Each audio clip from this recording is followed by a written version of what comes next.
Welcome to Green and Red, scrappy politics for scrappy people. A regular podcast on radical, environmental and anti-capitalist politics. Brought to you by Bob Bazanko and Scott Parkin. Welcome to the silky smooth sounds of the Green and Red podcast. This is your co-host Scott Parkin in Texas this week. And as always, I am joined by Bob Bazanko in Texas as well. And Scott, why don't you tell us a little bit about what we're about to do? Yeah, and we're about to do an interview with the great scholar and cultural critic Richard Slotkin. He has a new book out called A Great Disorder. We actually have the national myth and the battle for America. We have some extra copies of it. And so if you would like a copy, please email us at greenredpodcast@gmail.com and we'll get you a copy for a donation of $25. And then, as always, please check us out on Facebook, Instagram, and Twitter. If you're watching this on YouTube, hit that subscribe button. If you're listening to this on an audio podcast platform, give us a rate and review. And then if you want to support the Green and Red podcast, go to greenandredpodcast.org and hit that support button, or become a patron at patreon.com/greenredpodcast. And enjoy the interview.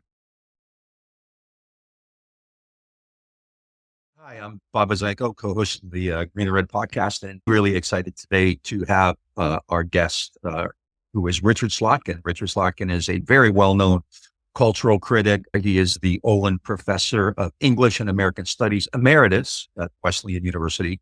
Written, I think, about 10 books, including Regeneration Through Violence, Mythology of the Frontier, The Fatal Environment, The Myth of the Frontier in the Age of Industrialization, and Gunfighter Nation, The Myth of the Frontier in 20th Century America. So we're going to be talking about the frontier and violence today.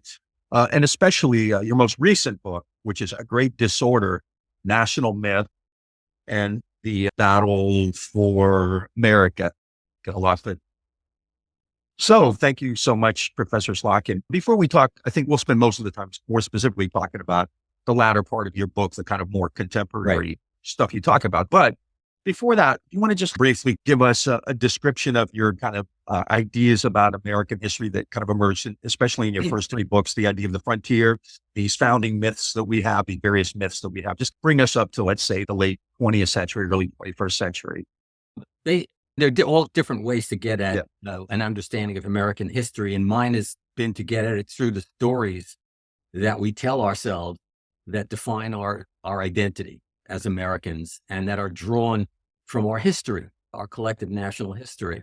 And I really started working on this back in the 60s during the Civil Rights Movement and the Vietnam War, and realized that, and it was at the time I was studying the colonial period, and realized that the stories that were the original defining histories of the colonies were Indian War stories that were about defining the colonists as a racial entity against the Native Americans, against indigenous peoples, and seeing violence as a necessary means to the creation of a new nation and the regeneration or restoration of virtue that had been lost, presumably that needed to be regained. And then one of the reasons you go to the New World is to recover lost virtues.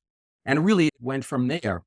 And so the master stories that I've seen shaping Americans' sense of themselves, the myth of the frontier, which I've just talked about, myth of the founding, great white men founding the republic, myth of the Civil War, the Union myths, liberating the slaves, the lost cause myths, defending slavery and trying to reestablish white supremacy after the war, that the basic stories that defined American identity up until, let's say, the mid-20th century were essentially defining America as a white nation and were rationalizing the need for violence as a means to growing the nation, growing the economy, and also, what do I want to say, creating a kind of heroic character for the nation, Indian fighter nation, gunfighter nation. And then in the 1940s, there's a break with that pattern with the Second World War, in which the nation has to defend itself against Nazism and against the Japanese Empire, that is to say, against a racist ideology and a racially defined enemy And what happens is that, beginning with really in Hollywood, but there's a government element to it too, the nation redefines itself through the culture as a ethnically and racially diverse society, like a platoon in the platoon movie, uniting to fight a common enemy. And with the creation of that structure, you have completed the sort of the repertoire of American national myths. And the good war myth carries us through the civil rights movement, justifies it, and carries us through the Cold War, but also rationalizes our attempts to spread democracy in Vietnam and the Iraq and Afghanistan wars in the 21st century, which don't work out exactly as planned. So that's how I see the overall pattern there. And I guess the sort of the bottom line is that I see the core problem of American nationality from the very beginning is the question, how do you form a single society, a single culture, a single nationality out of racially and ethnically diverse elements? And it's an unsolved problem, but it's the basic problem of American history. And it's becoming the basic problem of industrialized societies in the West generally. And how do you see, what are for lack of a better term, the delivery systems that reinforce these myths? Right? Okay. Political system, popular culture, that sort of thing. Yeah, the delivery systems are everything cultural. Working really from the 20th century, late 19th to 20th century, I did emphasize mass media of all sorts. You go back to the colonial period, though, you have books and pamphlets and also episodes of oral culture, delivery of a sermon or a political speech, which might later be recorded and put out in print, but which is primarily oral in circulation. But it really gets going with the development of mass media in the mid-19th century. Newspapers, most critically, but also popular literature, dime novels, let's say. Serious literature, James Fenimore Cooper, Harriet Beecher Stowe. And then moving forward, Wild West shows, which are mass entertainment enabled by new technologies like the railroad. And then in the 20th century, supremely movies and television. And if I were to extend that now, we have to obviously talk about online culture. But the point about myths is that they're not fabricated by a bunch of guys sitting in a room and coming up with a great story. They are a reaction to a crisis in which people use a story to explain the crisis to themselves. And if the same story is told by enough people, enough times, over a long enough period of times, that story becomes mythic. I often, Oh, go ahead. the one thing I was going to say, because the one thing I always think about is John Ford, John Wayne, movies like The Searchers and Stagecoach and things like that is this very influential sort of. Oh, yeah. And you have to think of the culture as being layered in a certain way. And people like Ford, Mark Twain, to take it back further, William Faulkner, they sit above the level of the popular culture and they deal with the materials, but they deal with it in a more complex kind of way because of the form that they're working in and the expectations of their audience. The same is true of James Fenimore Cooper, whose novels are much more complex than the stereotype version that gets mass produced through dime novels. So we can look to the works of more or less serious artists for insight into the way a mythic structure is working.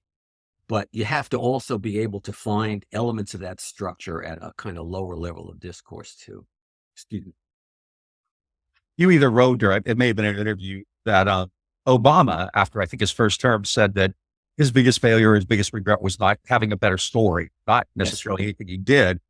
Are we at the point now where those myths, those stories are actually more important than the kind of objective reality of what's really going on?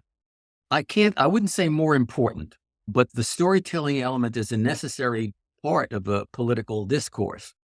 And the flaw that I see on the left, it was Obama's flaw, but it really goes back, I would say, to Jimmy Carter. everybody after Lyndon Johnson, let's say, is that two episodes in American history that are at the core of the center-left ideology in politics are the New Deal, which establishes the idea that the government is to be used for social justice, social welfare, and the Civil Rights Movement, which is that, oh yeah, the way to overcome that white man's only republic and make it open to the other ethnic and racial groups is through the means developed by symbolized by the Civil Rights Movement. And what happened was that the New Deal was such a radical departure in many ways from American traditions that it never was mythologized the way the frontier was with the Civil War.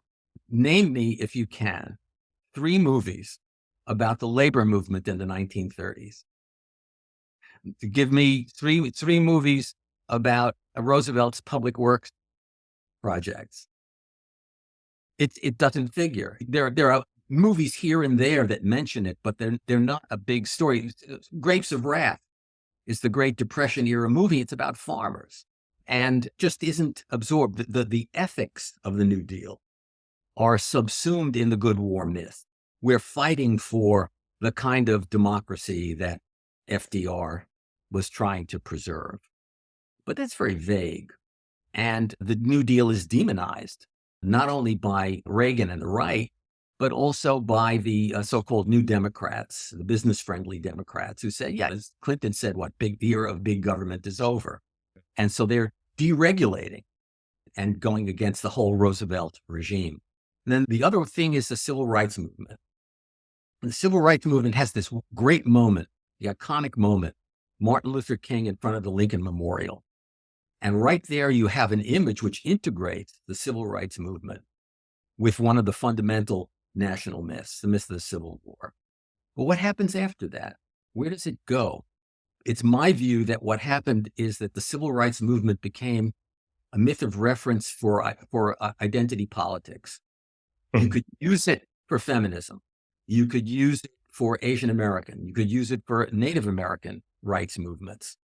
But you can't use it for, or they didn't use it for, a national movement because it's a critique of national mythology.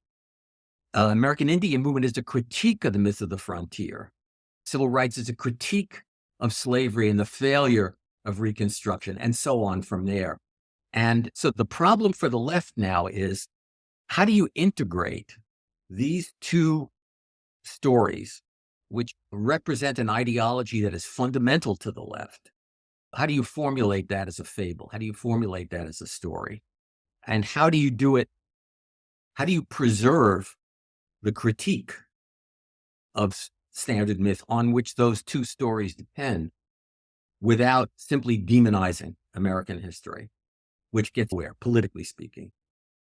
World War II, the fight against the Nazis, which is Right. later couched into these kind of humanitarian terms about the Holocaust and civil rights, are seen, I think, as moral crusades or whatever word you want to use. Right. On those, they're seen as redemptive somehow.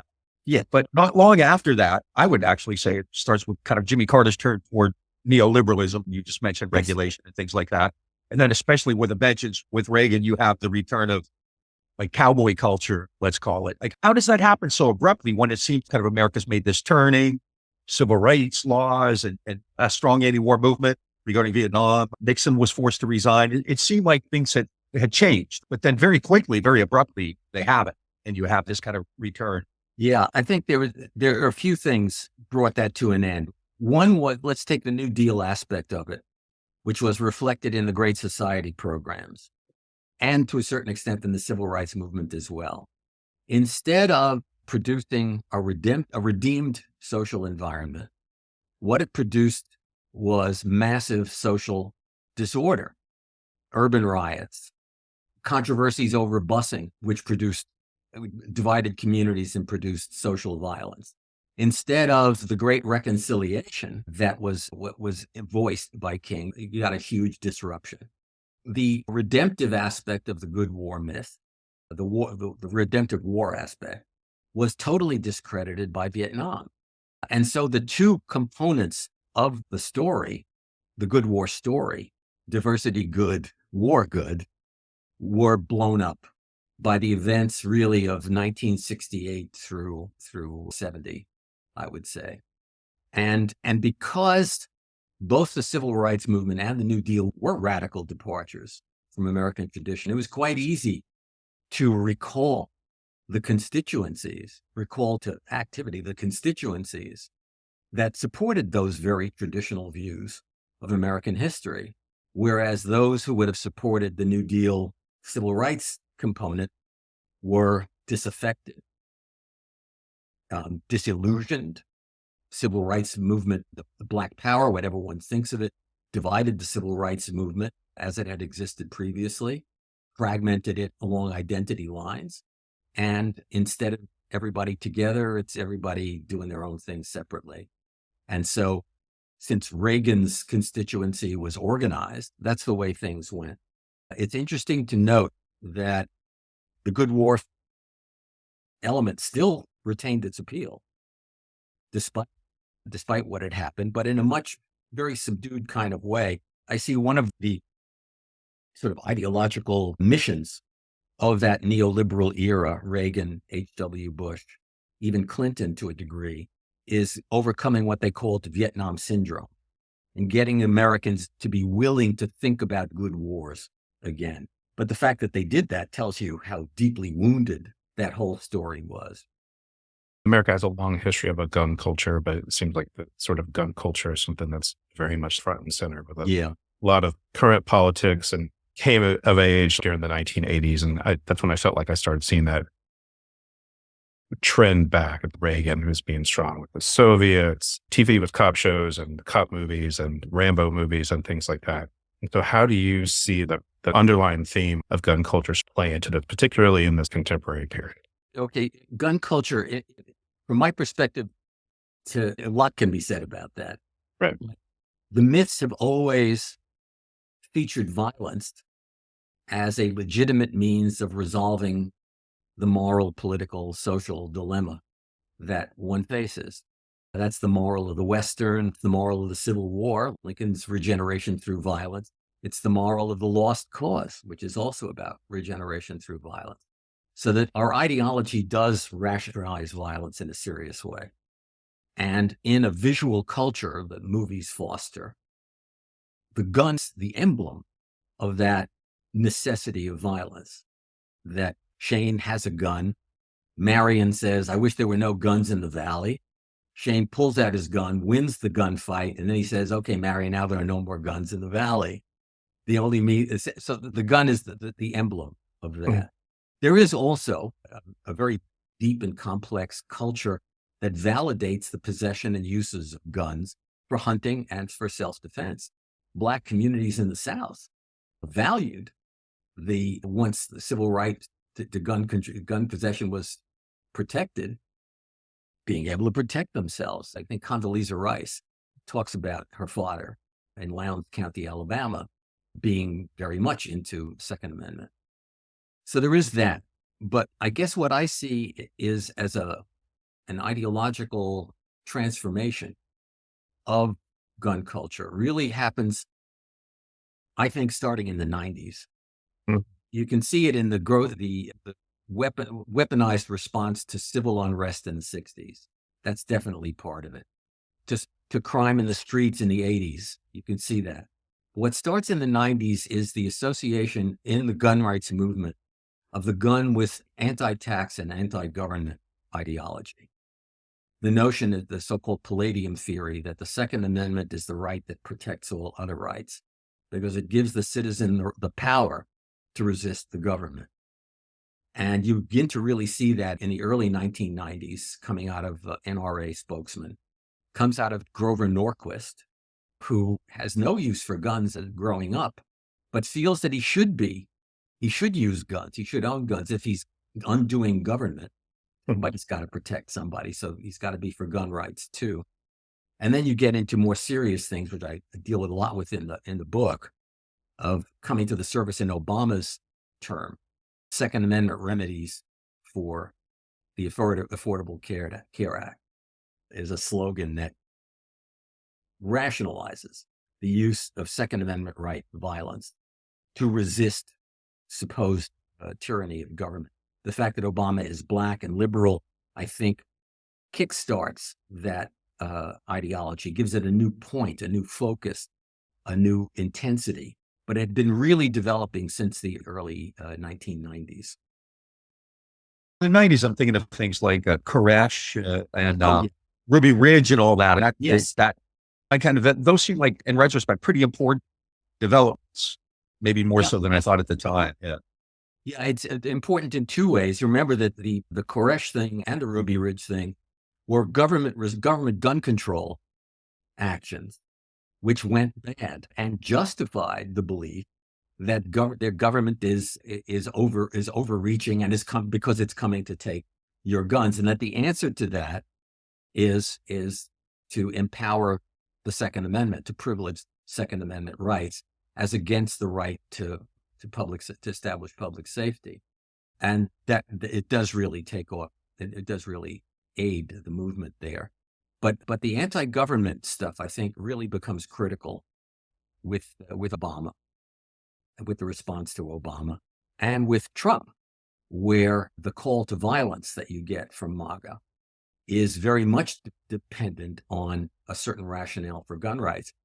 I would like to use the symbolism of the flags on January 6th, two in particular, the Confederate battle flag, which is a symbol of the lost cause, that the white nation has been destroyed by liberals and their black allies, and it has to be restored. And the Don't Tread on Me flag, which became the banner of the gun rights movement, which is that gun rights give you the instruments you need to achieve the lost cause objective. Of course, I'm translating the language of ideology in my terms, into the language of myth. It's also the banner. The Don't Tread on Me flag is also the banner of the militia movement. Oh, yeah. As well. Yeah. Yeah, the militia movement is a critical part of that 1990s reaction to the Koresh business. And it is literally an acting out of the Palladium Doctrine. Palladium Doctrine was offered in 1833 by Supreme Court Justice Joseph Story.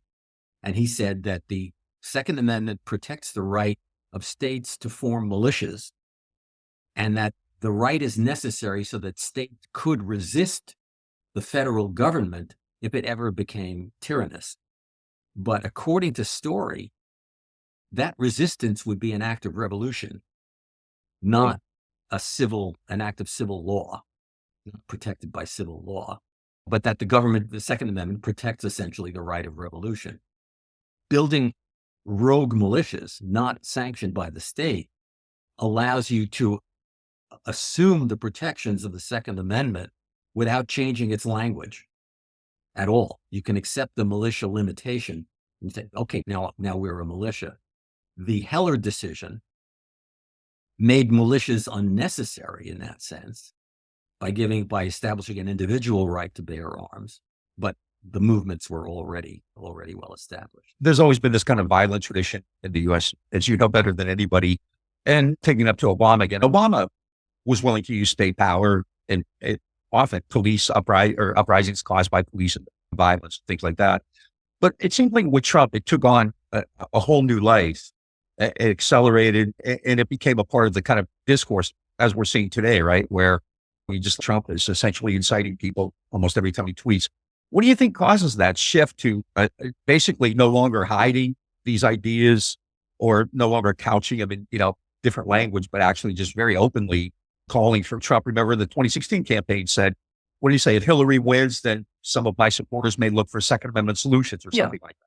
Yeah. Yeah. Did he have just like some savant idea that Americans were ready for this, or that's just who he is and he jumped into it? Or? I guess that's who he is. And he has violent impulses. Yeah. Encourages violent impulses. And he got a positive response. That's the point, right? Yeah, right. I think analyzing him is a difficult thing to do, but sure. I see him as working with developing his ideas through call and response. Yeah.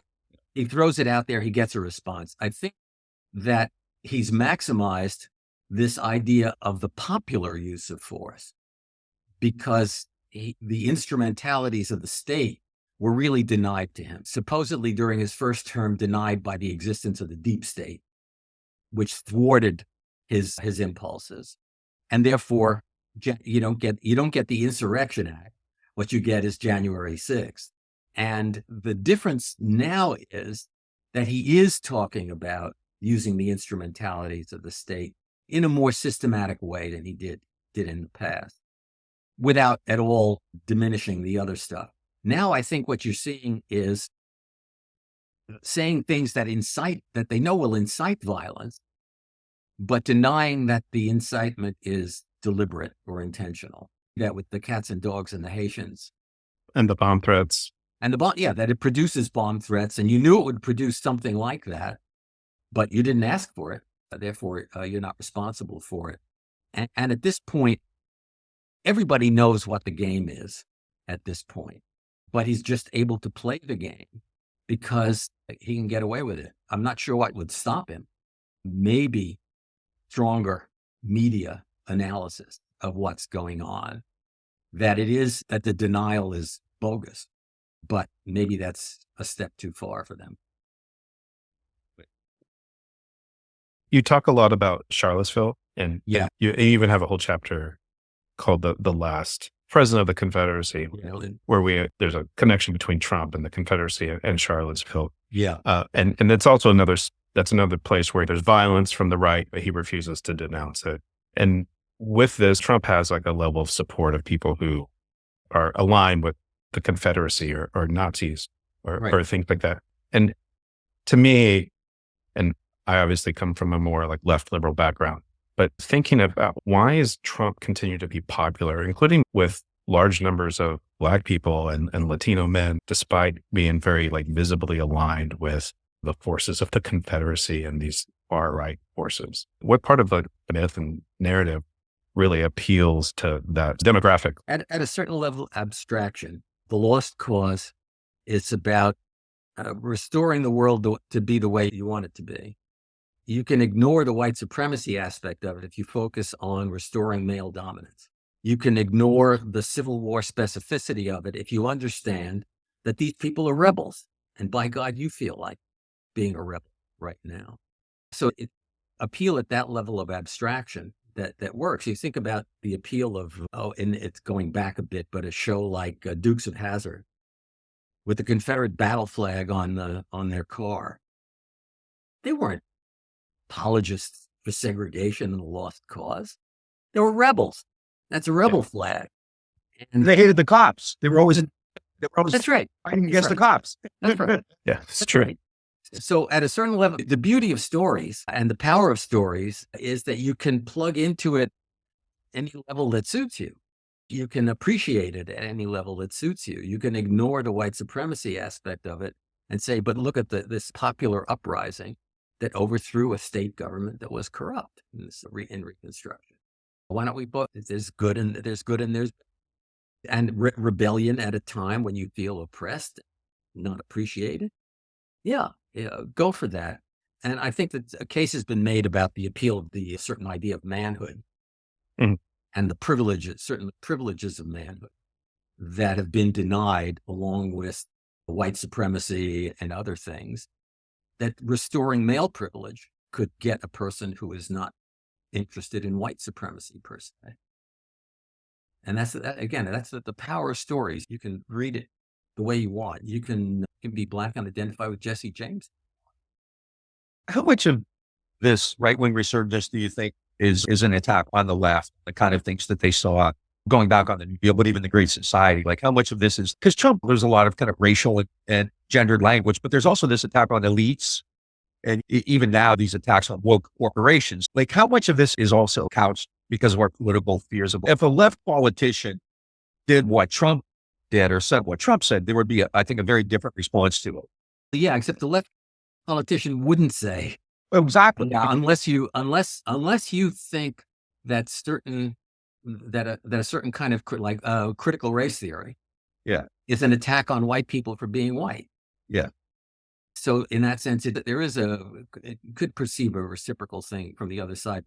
It's a very complex situation that we're in. Multiple crises, multiple things for people to fear and resent.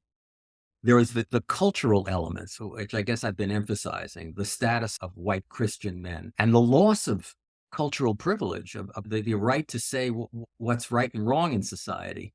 That's a real loss. That's serious to have fallen from that estate. How does that relate to the crisis in people's working lives produced by the new globalized economy, and by an economy where the difference between the wealth and power of the ownership class has so grossly exceeded that of everyone else that it's really changed the nature of the way economics and politics work? How do you disentangle that, or do you disentangle that from the cultural stuff? I know that the left has tried to emphasize in the past, this was Biden's idea, say, okay, let's put the racial stuff aside. Let's talk about wages and hours. Let's talk about compensation. Let's talk about benefits. Let's talk about equitable taxation. And it didn't work. It didn't solve the situation because the anger was the cultural angle. Anger was still there. It would be my reading of it. And that's where we are. The only thing that you have to try economic solutions, but you also have to find some way of addressing the cultural problem. And it may well be that the excesses of MAGA will produce the reaction that destroys MAGA, or at least limits its strength. Breaks the fever. Yeah, breaks the fever. Yeah. As the reaction against Obama's liberalism produced MAGA, the reaction against MAGA produces X. I think the other thing you talk about in the book is cruelty as a virtue, which also seems to be an important component who Trump is, and part of actually MAGA as well. I'm just wondering if you could talk about that. Yeah. One of the violence is the key to controlling history and power. Then the willingness to use power in a maximal way makes you obviously more powerful than anyone else. And the willingness to be cruel is the mark of such a heroic person. Again, you think about the gunfighter who's willing to kill under the most extraordinary circumstances in order to achieve the end. I really see cruelty, though, as the activization of cultural privilege in a conflictual situation, that because your authority is challenged, the only way to repress it is by a display of cruelty, which says two things. I'm willing to do anything to stop you. You better understand that. And the other thing that cruelty says is, you are not worth humane consideration. You are a legitimate object of cruelty. And that's the critical element now we're seeing with the Haitian, with the whole anti-immigrant stuff. If you can say these things about these people, they're not human. They're not fully human. The ads here in Texas, campaign ads, are really like blunt. Colin Allred, who's the Democrat running for Senate. Colin Allred wants illegals in the country. He wants them to kill you. They're over the top, but somehow they work. And again, I think we're all aware of what America could be like and has been like, but this is still, a fairly abrupt escalation of this kind of rhetoric. Trump won't question what he's saying about Springfield, Ohio, right? The bomb threats and the attacks. What leads to that kind of just openness, that sense of privilege that you can say this kind of stuff? It's a display of his power. Yeah. He's proving his worthiness to be the leader of the MAGA revolution by showing his willingness to be as cruel as he needs to be. He's going to deport millions. He's going to call out the army. He's going to put all his political opponents in jail. That's the proof of his strength. Cruelty equals strength in this model. Kindness, if you accept that view, kindness equals weakness. Empathy equals weakness. And Trump's active cruelty is matched by Vance's implicit cruelty. It's not that he wants to say nasty things about the Haitians. He just doesn't care if nasty things are said about the Haitians. Even if they're not true. Even if they're not true. Because he would say, and I think he more or less said this in the interview with Dana Bash, that even if they're not literally true, they're true in principle. even if these people are not literally eating cats and dogs, are so different from us that the metaphor of eating cats and dogs is a legitimate way to describe them. I think that's what's going on with Vance. And it's the classic tropes of racism, but it's a new target. It's a new way to use it. I think he even said these are good stories. Like, how important is that story? One time years ago, I had some use of a lawyer, and he told me that basically whoever has the best story has the upper hand, right? Yes. How important is that in these like national, huge political debates? I think it's very important because what a story does is it attacks the local incident, the local instance, to something larger, something unfolding through time. At the maximum level, you're attaching it to a story that goes back to 1776. But even on a shorter term, you're attaching it to a story that explains everything that has happened since 2008, everything that's happened since the Great Recession and the financial meltdown through COVID to whatever it is that's going on now. I think that's a story that the left could tell better than it tells the story.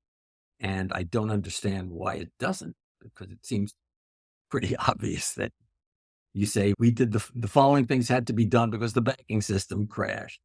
And then we had to do this because the COVID crashed us again. And it shouldn't be too hard to explain that and to say it didn't always work the way we wanted it to. It didn't always produce a perfect result. There were costs as well as benefit. But the basic idea was to get out of the mess that the bankers put us in and that Trump put us in and to move on from there. And now we're ready to move on from there. Yeah, just to switch to the Democrats for a moment. I think in the book, you actually talk about how many American presidents are historically astute enough to know to be able to tie themselves to a particular myth to ensure that they have successful policies or successful presidency. You talk about how Trump he's less educated on American history. But with the Democrats, it seems like Biden was trying to attach himself to the mythos Lincoln. And he's trying to attach himself to the myth of the New Deal. Yes. Obama definitely is very much, there's a lot of him being immersed in the myth of the civil rights movement. But with Harris, it seems like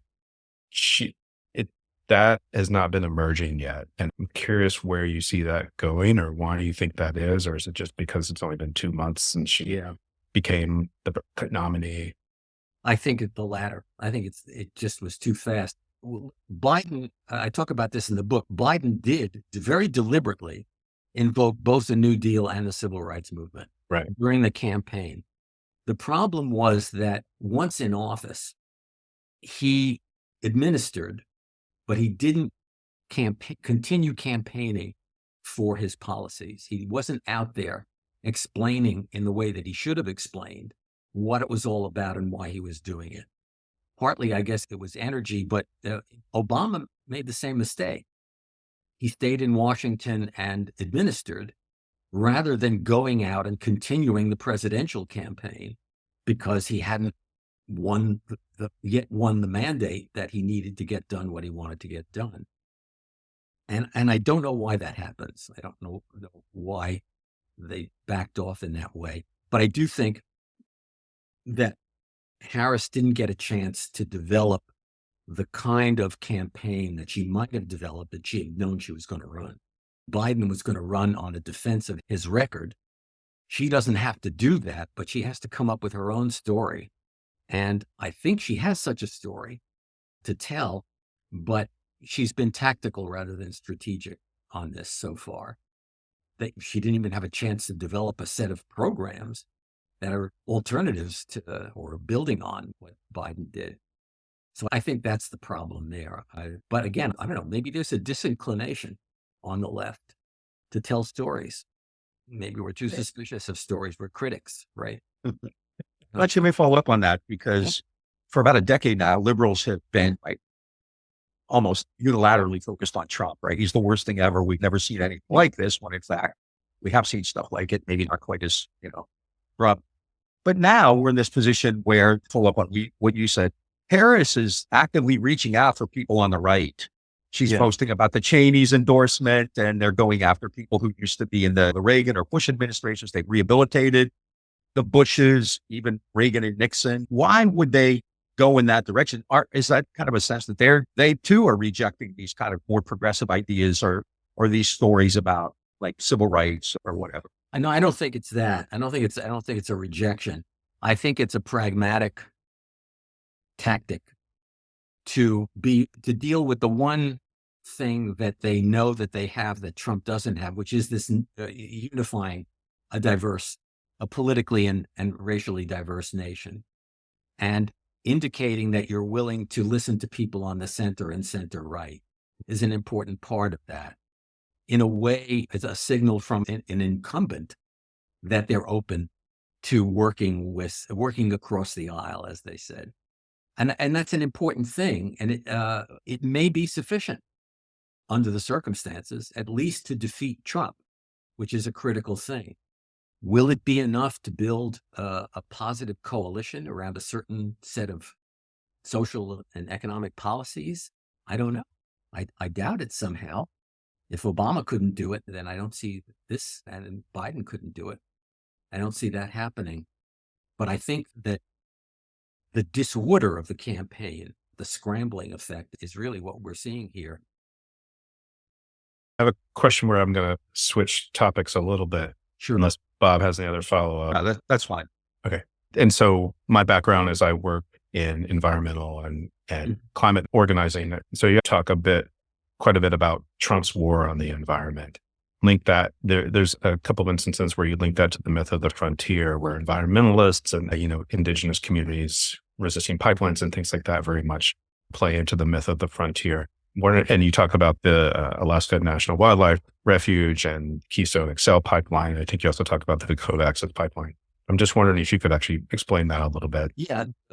One of the key things, the economic program of the right at this point, which is not just MAGA, but the right in general, is the basic idea of the frontier myth is that growth through the exploitation of abundant natural resources is the American way to develop, and that it allows you to overcome class conflicts and avoid class conflicts because you produce so much wealth that one really needn't quibble about differences between rich and poor.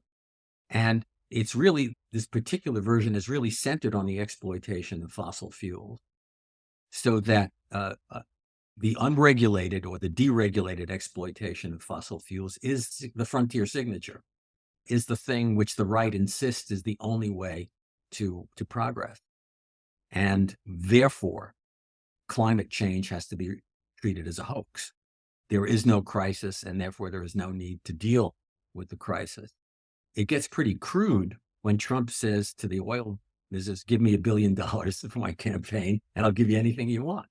But that's just crude. There's a more serious ideology there. The Koch brothers are really the key here to connecting the needs of the fossil fuel industry to this grander concept of the American economy as the perpetual growth economy. Whereas if people are talking about in terms of ecology, sometimes also talk in terms of balance rather than growth, or of checking certain forms of growth. And that runs against the frontier myth. The Koch brothers actually had a thing when they called it freedom fuel. Wonderful website. They take it down, but. And then along with that, people who are resisting fossil fuel expansion, things like that, are treated like the natives were in the 18th and 19th century. Yeah, but that's a badge that the ecological left has accepted since the 1960s, identifying with Native Americans and with indigenous cultures. It was pure symbolism, I think, in the 60s, frivolous symbolism.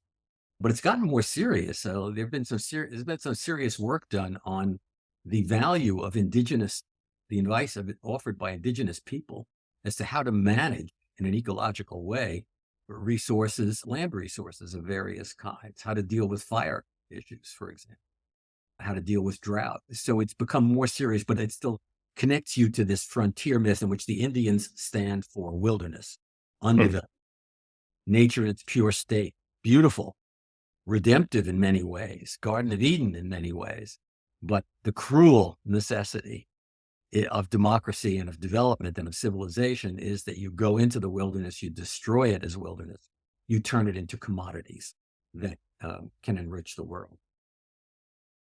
I have to wrap up. Before that, this is a question a little off the path, but it's something I've always been interested in. In the last several years, because you mentioned the deep state earlier, and in the last several years especially, we've seen this huge resurgence on both the right and left of kind of conspiracy theories and these ideas about the deep state. I encounter it pretty much every day now, people all over. What contributes to that? Are people like desperate for answers and they don't want to deal with what's in front of them? So they go look. Yeah, I think so. Conspiratory theories about the way the state was operating go back to my time in the 60s. Sure. A powerful state which is of the kind we've developed is fair for people saying, well, maybe the government is behind it. Maybe the government is either doing it or deliberately letting it happen because it has the power to give and withhold support. The conspiracy stuff, though, has become a kind of index to what you hate and fear at this point. The associating the left with pedophilia, the whole QAnon business, is a way of demonizing them in the most serious way and therefore justifying the use of violence to attack them. And I think that's the bottom line of the conspiracy stuff, is that if there's a conspiracy against you by X powerful groups, you must be able to defend yourself with violence against them. If it's the government, you January 6th them, you attack the government. If it's private individuals, you plant a bomb. And I'm thinking about some of the right's attacks on election workers after the 2020 election. Doxing, online doxing and death threats and harassment are also like a big part of that as well. I should say, that is a form of violence too, and one that's easier to get away with because you're not actually killing anybody. And you can be very anonymous as you do it. Yeah, you can be anonymous. Yeah. So last thing is it's mid-September right now. So what, like 6 weeks, there's going to be an election. Trump could win. Yeah. Which he would see as a validation of everything he's ever said. What kind of situation have you seen anything like that? I think we've had right-wing carries before, right-wing presidents before, but he's campaigning on this idea. I'm going to fire people. I'm going to jail people. I'm going to deport people. I'm going to use violence. Like, how do you see that playing out? I think there really is no answer to that. Yeah. Because he's crazy. He's capable of doing anything. He's capable of doing nothing. He could do some of it. He could do all of it. There's just no knowing. You can bet that environmental policy will suffer because that's easy to do with executive order. I fear that foreign policy will suffer with NATO and Ukraine. And what worries me there is that you're playing with war against Russia down the road. And the consequences of that will be permanent. But the thing about Trump is that you really don't know what elements of potential are there. Is he going to really do Project 2025, or is he too crazy to do anything quite that systematic? Does he create the conditions for the continuation and extended power of empowerment of MAGA towards Project 2025? The new conservatives, the Christian nationalists, is that going to be a serious part of the future? There's no telling. If he loses the election, one measure of threat will be removed. And we will then see what of MAGA there is, which exists independent of Trump. And I look in the book, I look there to national conservatism was the one that I picked up on at the time. That was now 2 years ago, before Project 2025 emerged. It seems to me that Project 2025 incorporates a lot of the ideas of the national conservatives, which had to do with vaguely populist ideas on the economy, very vague, but really more about social control, Christian nationalism, the privileging of Christianity, attacks on civil liberties, transformation of the government, and so on. When we have these resurgences like now, does that also end up creating a stronger left, like more resistance? The more kind of out there the Trump people get, are there going to be more people in the streets like we saw in the summer of 2020? I hope so. I hope that the left doesn't fragment in response to it. I think that the breakup, or I don't know if it's a full breakup, but what happened to the left solidarity that emerged in the wake of the George Floyd demonstrations? Where did that go? Did it empower a transracial movement? I don't think so. I don't think it connected to anything larger than what it was about, Yeah. which is important in itself, but it doesn't extend to the behavior of labor unions and so on. And I worry that the triumph of MAGA will not solve that problem, not produce unity, because there is difference of interest and concern between white union workers, Black urban poor, Black middle class, Latinos in all their cultural and social complexity. I don't know. I don't know if Scott has anything. I just want to thank you. This has been fantastic. I told you before we started recording that I've used your books in my graduate seminars many times, and we always had great discussions that pretty much took up the entire seminar. So I really appreciate this discussion. There's so much more I'd like to talk about, but maybe we'll do it again sometime. But this is Okay. fantastic. And Fine. Yeah. So, too. Yeah, folks, we've been talking with Professor Richard Slotkin, talking about his new book, Agree Disorder, National Myth and the Battle for America, but also talking about politics, as we always do, and history, and how all this sort of fits into what's going on right now. Professor Slotkin, thank you so much for joining us today. You're very And hopefully Thanks we'll for- be able to, talk to you soon. Yes.